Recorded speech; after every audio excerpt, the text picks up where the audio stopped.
Time now to talk property, thanks to our partners Gardner Homes.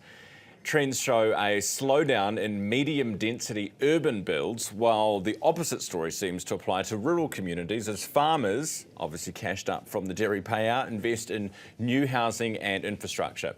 Ellie Porteous is Managing Director at Gardner Homes New Zealand and joins me now. Good morning. Good morning. Good to have you here. So is that true, what we're seeing about the strength of the rural or provincial economy is what's driving that growth in rural areas? Yeah, we have 35 franchises all across New Zealand, so we've got a pretty good indication of which markets are strong and which ones are not quite so strong.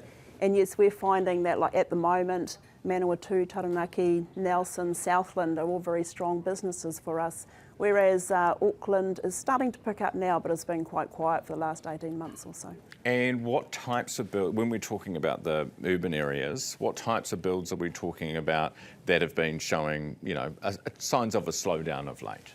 Yeah, it's interesting though to kind of measure that slowdown, because if you go back to post-COVID, when the market was really, really busy and we supposedly had 50,000 permits or consents.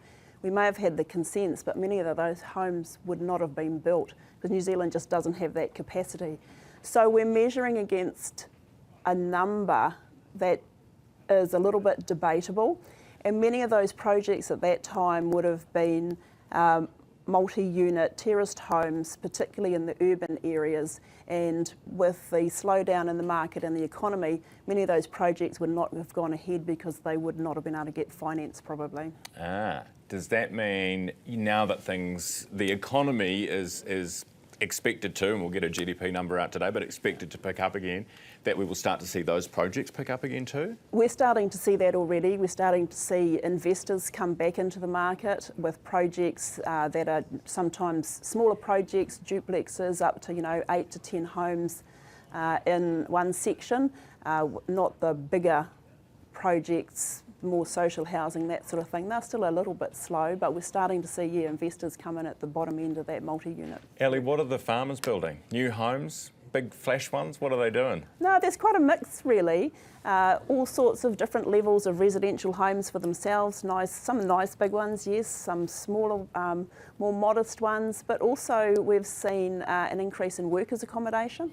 Particularly in Nelson, in the agricultural area there, we've designed some very specific workers' accommodation for up to 20 or so workers to be based in themselves. Because there's been a lot of issues with getting rentals for workers, right? Yeah, so this is actually a solution for that. Yep. Interesting. And we're seeing a little bit of that also in Queenstown, where there's issues around getting accommodation for workers, particularly passing through there as well.